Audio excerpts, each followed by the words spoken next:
2026 ജനുവരിയിലെ DA/DR വർധനവിനായി കേന്ദ്ര സർക്കാർ ജീവനക്കാരും പെൻഷൻകാരും കാത്തിരിക്കുകയാണ്. ഏപ്രിൽ മാസം ആരംഭിച്ചിട്ടും ഇതുവരെ ഔദ്യോഗിക അറിയിപ്പ് ലഭിച്ചിട്ടില്ലാത്തതിനാൽ പ്രഖ്യാപനം എന്ന് നടത്തുമെന്നാണ് എല്ലാവരും ഉറ്റുനോക്കുന്നത്. 2026 ജനുവരിയിലെ DA/DR വർധനവിനായി കേന്ദ്ര സർക്കാർ ജീവനക്കാരും പെൻഷൻകാരും ഒരേപോലെ കാത്തിരിക്കുകയാണ്. ഏപ്രിൽ മാസം ആരംഭിച്ചിട്ടും ഇതുവരേക്കും ഔദ്യോഗികമായിട്ടുള്ള ഒരു അറിയിപ്പ് ലഭിച്ചിട്ടില്ല. അതുകൊണ്ട് തന്നെ ആ പ്രഖ്യാപനം എന്ന് നടത്തുമെന്നാണ് എല്ലാവരും ഉറ്റുനോക്കുന്നത്. ഈ DA വർധനവ് പ്രതിമാസ ശമ്പളവും പെൻഷനും നേരിട്ടാണ് വർദ്ധിക്കുന്നത്.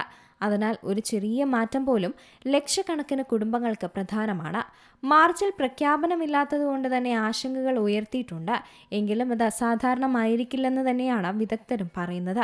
ഈ പ്രക്രിയ ഒരു നിശ്ചിത സമയപരിധി പാലിക്കുന്നു എന്നാണ് വിദഗ്ധർ കൂട്ടിച്ചേർക്കുന്നത്. സാധാരണയായി ജനുവരിയിലെ DA പ്രഖ്യാപനങ്ങൾ മാർച്ചിലാണ് നടപ്പിലാക്കാറുള്ളത്. പണപ്പെരുപ്പ ഡാറ്റയുടെ അന്തിമ സെറ്റ് ലഭ്യമാവുകയും ആന്തരിക അംഗീകാരങ്ങൾ പൂർത്തിയാക്കുകയും ചെയ്യുമ്പോഴാണിത്.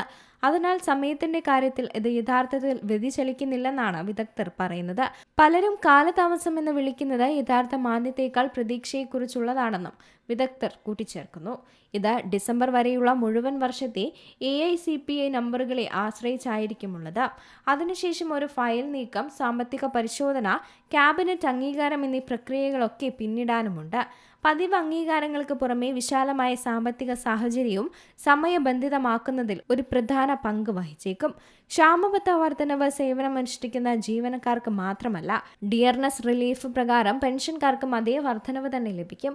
ശതമാനം സമാനമായിരിക്കും. വിരമിച്ചവർക്കാണ് ഇതിന്റെ ആഘാതം പലപ്പോഴും കൂടുതൽ ശ്രദ്ധേയമാകുന്നതെന്നും വിദഗ്ധർ ചൂണ്ടിക്കാട്ടുന്നുണ്ട്.